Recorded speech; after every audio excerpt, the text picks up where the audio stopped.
pagi semuanya, bertemu kembali dengan Ibu MG di mata pelajaran Sosiologi. Apa kabar kalian? Ibu harapkan baik-baik saja. Adapun materi kita untuk hari ini adalah mengenai faktor pendorong dan faktor penghambat perubahan sosial, begitu juga dengan dampak positif dan dampak negatif dari perubahan sosial. Untuk lebih memahami apa yang dimaksud dengan materi kita tersebut, silahkan simak video berikut ini. Yang pertama kita masuk pada tujuan pembelajaran. Ya, adapun tujuan pembelajaran kita kali ini adalah setelah mengikuti kegiatan pembelajaran, anak-anak ibu sekalian diharapkan mampu memahami faktor penyebab perubahan sosial, dampak negatif dan dampak positif dengan sikap mampu mengendalikan diri dan mawas diri terhadap perubahan sosial. Yang kedua, mampu berpikir rasional terhadap perkembangan zaman serta menciptakan hal baru sebagai generasi penerus bangsa. Oke, langsung kita masuk ke faktor penyebab perubahan sosial. Seperti yang kita ketahui, perubahan sosial ini akan berlangsung seumur hidup, baik itu cepat maupun lambat di tengah-tengah masyarakat. Nah, yang akan kita bahas untuk kali ini adalah faktor penyebab perubahan sosial, baik yang berasal dari dalam masyarakat ataupun dari luar masyarakat. Adapun faktor perubahan sosial yang berasal dari dalam masyarakat itu disebut faktor internal. Ya, nah jadi di sini nanti nakku cara gampang untuk mengingat faktor penyebab perubahan sosial yang berasal dari dalam masyarakat itu disingkat dengan lusi, duduk, baru, konflik. Ya, lusi, duduk, baru, konflik. Oke, yang pertama adalah lusi, ataupun itu ibu singkat dengan revolusi. Ya, singkatan dari revolusi itu maksud ibu ya. Seperti yang kita ketahui, revolusi ini adalah perubahan secara cepat. Ya, nah jadi perubahan secara cepat ini berasal dari masyarakat, dari dalam diri masyarakat. Ya, benar adanya bahwa contoh misalnya revolusi Prancis ternyata itu membawa efek yang sangat besar ya dalam penyebab perubahan sosial, khususnya dalam bidang produksi yang dulunya masih menggunakan tenaga manusia beralih menggunakan tenaga mesin. Otomatis sudah sangat berpengaruh atau bahkan sudah sangat lebih mempermudah pekerjaan manusia ya. Nah, lalu duduk atau kependudukan. Sebenarnya itu tadi hanya cara gampang untuk mengingatnya ya. Kependudukan maksudnya di sini adalah bertambah ataupun berkurangnya jumlah penduduk ini sangat mempengaruhi perubahan sosial. Contoh misalnya masyarakat Jawa yang terkenal padat ya. Nah, dengan kepadatan penduduk seperti di masyarakat Jawa, maka ini akan membawa perubahan-perubahan sosial di sekitar masyarakat, baik dari segi struktur sosialnya, dari segi nilai normanya, pasti banyak hal yang berubah apabila dibandingkan dengan masyarakat yang hanya memiliki sedikit penduduk. Ya, oke, lalu ini yang ketiga maksud ibu, maaf ya. Yang ketiga, penemuan baru. Nah, penemuan baru ini adanya inovasi, adanya pembaruan dari penemuan-penemuan yang ada sebelumnya. Jadi penemuan baru ini juga ternyata membawa perubahan sosial yang sangat luar biasa, baik itu dalam bidang teknologi, baik itu dalam bidang transportasi, ya kan? Ini akan membawa pengaruh yang sangat besar di dalam kehidupan masyarakat. Contoh misalnya kita ambillah perubahan ataupun penemuan baru dalam bidang teknologi seperti yang sekarang kalian gunakan ya kan. Ya, bisa dikatakan memang sebenarnya handphone itu bukan penemuan baru, hanya saja dari tahun ke tahun handphone ini sudah semakin canggih ya, akan semakin banyak sekali perubahan-perubahan ataupun perkembangan yang didapatkan. Contoh misalnya dulu masih jaringan 3G, sekarang sudah 4G atau bahkan sebentar lagi akan 5G. Nah, itu juga termasuk salah satu penemuan-penemuan baru yang dapat menyebabkan perubahan sosial. Nah, lalu konflik ya. Konflik ini seperti yang kita ketahui adalah terjadinya pertentangan akan terjadinya suatu permasalahan. Biasanya kalau konflik ini sering terjadi antara mereka golongan muda dan golongan tua. Biasanya kalau golongan muda ini lebih mudah dalam menerima perubahan sosial, atau bisa dikatakan perubahan sosial ini lebih mudah diterima di daerah perkotaan dibandingkan daerah pedesaan. Ternyata konflik ini juga merupakan faktor yang berasal dari dalam diri masyarakat yang dapat menyebabkan perubahan sosial ini tadi. Pertentangan ini dapat menimbulkan nilai dan norma yang baru. Nah, lalu masuk kita ke faktor eksternal atau faktor yang berasal dari luar masyarakat, ya. Nah, di sini nanti ada yang pertama, bencana alam.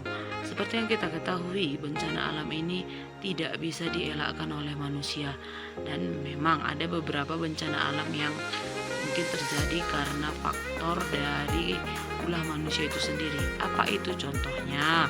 Ya kan, banjir, longsor. Nah, kalau misalnya terjadinya gempa bumi, gunung meletus, itu bukan dari diri manusia. Nah, bencana alam ini juga termasuk faktor terbesar dalam perubahan sosial yang berasal dari luar masyarakat. Seperti yang kita ketahui, ya, di Tanah Karo sendiri ada bencana alam gunung meletus sudah hampir 11 tahun, ya kan. Nah, banyak perubahan yang terjadi akibat bencana alam tersebut, mulai dari segi ekonomi, ya kan, termasuk itu mempengaruhi segi pendidikan, dan juga bisa berpengaruh juga terhadap gaya hidup di Tanah Karo, ya. Nah, lalu adanya peperangan. Jelas, peperangan ini juga pastinya menyebabkan perubahan sosial yang sangat luar biasa. Bahkan peperangan ini efeknya akan lebih besar apabila dibandingkan dengan konflik. Nah, lalu ini pengaruh masyarakat lain, atau bisa disebut akulturasi dan asimilasi. Kalian pasti masih ingat kalau akulturasi itu perpaduan dua budaya tanpa menghilangkan budaya aslinya. Kalau asimilasi, perpaduan dua kebudayaan dengan menghilangkan budaya aslinya. Biasanya pengaruh masyarakat lain ini bisa juga pengaruh budaya, ya. Nah, akibat mudahnya mengakses informasi dari berbagai negara, maka budaya itu bisa saja dipengaruhi ke masyarakat yang lainnya melalui misalnya tontonan televisi. Nah, oke. Berikutnya itu kita masuk ke ciri-ciri perubahan sosial. Yang pertama, berkelanjutan. Jelas, karena perubahan sosial ini sifatnya terus-menerus, baik itu secara lambat atau secara cepat, dia akan terus-menerus berkelanjutan, ya. Lalu yang kedua, dia bersifat imitatif. Imitatif di sini maksudnya adalah adanya proses meniru, tiruan. Maksudnya di dalam perubahan sosial ini maka akan terus-menerus terjadi yang namanya proses meniru. Contoh, gaya rambut, gaya berpakaian. Ketika kita melihat orang dengan gaya berpakaian yang terbaru atau modis atau gaya rambut yang terbaru, pastinya ada rasa ingin mengikuti apa yang dibuat oleh orang-orang tersebut, ya. Apalagi supaya tidak disebutkan orang kudet, kurang update, maka pastinya dia akan berusaha terus-menerus untuk mengikuti, mengeksplor, bahkan menggunakan apa yang digunakan oleh orang lain supaya tidak ketinggalan zaman, ya. Lalu ada disorganisasi sementara.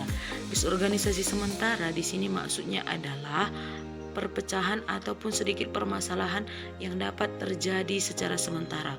Nah, misalnya ketika terjadi perubahan sosial itu secara cepat dapat menyebabkan keretakan ataupun permasalahan secara sementara.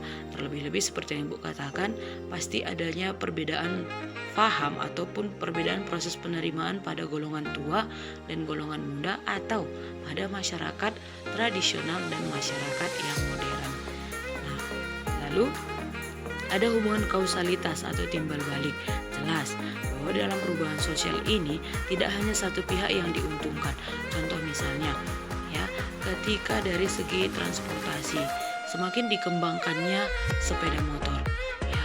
Nah, secara tidak langsung ini akan menambah keinginan masyarakat untuk menggunakan sepeda motor, apalagi dengan kecanggihan ataupun beberapa fitur-fitur yang ditawarkan oleh penyedia alat transportasi tersebut. Jadi masyarakat pun terbantu ketika menggunakan alat transportasi sudah lebih mudah, dan juga mereka para produsen dan distributor juga pasti mendapatkan keuntungan dari hal tersebut. Tidak sejauh-jauh contohnya Android. Nah, handphone Android apalagi seperti pada saat sekarang ya pastinya berlomba-lomba untuk menawarkan fitur ataupun menawarkan aplikasi-aplikasi yang lebih canggih. Maka masyarakat pastinya akan tertarik, apalagi kebutuhan. Sekarang sudah menjadi kebutuhan alat komunikasi tersebut.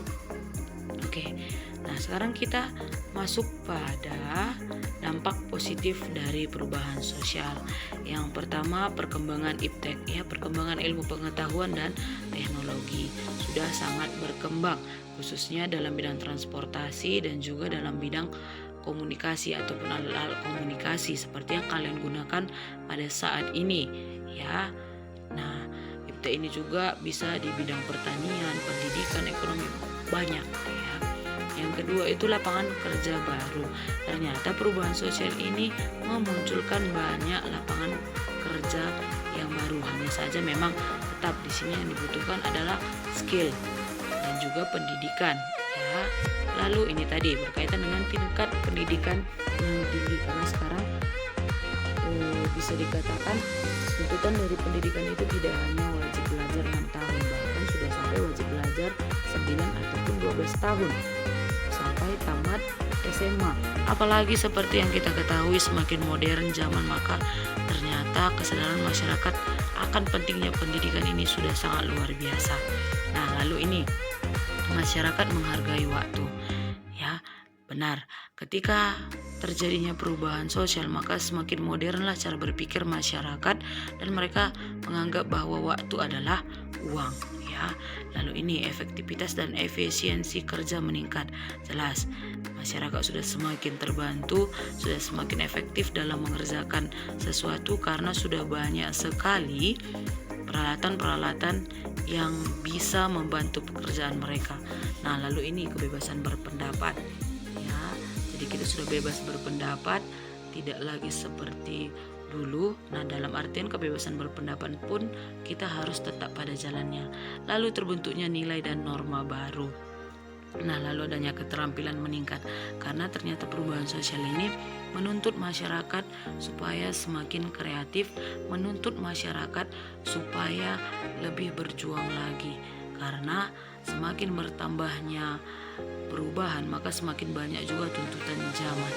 Oke, nah ternyata di balik dampak positifnya pasti ada dampak negatif dari perubahan sosial. Apa itu? Yang pertama, kerusakan lingkungan. Nah, kerusakan lingkungan seperti yang Ibu katakan tadi, ya, penebangan pohon, pembuangan sampah secara sembarangan, pembangunan pabrik-pabrik industri. Nah, ternyata ini dapat merusak lingkungan, pencemaran lingkungan, asap-asap kendaraan ini juga sangat berpengaruh terhadap lingkungan. Yang kedua, disintegrasi sosial. Disintegrasi sosial ini kalau dulu di kelas 11 sudah kalian pelajari apa integrasi. Integrasi itu perpaduan, penyatuan. Kalau disintegrasi sosial ini perpecahan. Ternyata perubahan sosial ini juga dapat menimbulkan perpecahan di dalam masyarakat. Lalu adanya demoralisasi sosial. Demoralisasi sosial ini adalah penurunan nilai moral. Apalagi seperti sekarang anak-anak sudah semakin gampang dalam mengakses informasi atau bahkan menggunakan sosial media, maka semakin banyak jugalah penurunan nilai-nilai moral pada si anak. Terlebih-lebih mereka sudah semakin individualisme, ya. Nah, lalu ada budaya konsumtif atau konsumerisme. Ya, konsumtif ini maksudnya budaya yang ketika kita ditawarkan sesuatu kita langsung membelinya tanpa memikirkan sesuatu itu apakah penting atau hanya untuk pemuasan keinginan kita. Jadi pastinya berbeda dia antara kebutuhan dengan keinginan. Jadi maksudnya adalah budaya konsumtif ini ketika kita menginginkan sesuatu secara terus menerus atau misalnya berbelanja yang berlebihan, ya, membeli alat komunikasi yang berlebihan.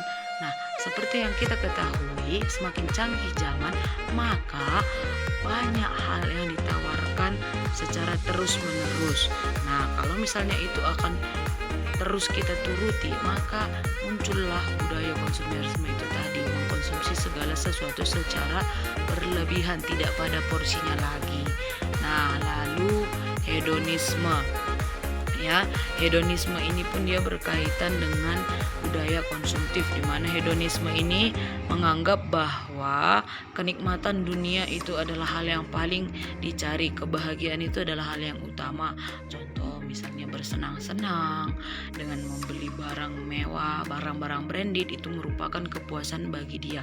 Kenikmatan duniawi itu adalah hal yang paling membahagiakan dan juga hal yang paling dia cari. Oke. Jadi materi kita mengenai dampak positif negatif dan juga faktor penyebab perubahan sosial cukup sampai di sini. Nah, demikian video pembelajaran kita untuk hari ini. Ibu harapkan kalian dapat memahami apa yang Ibu sampaikan.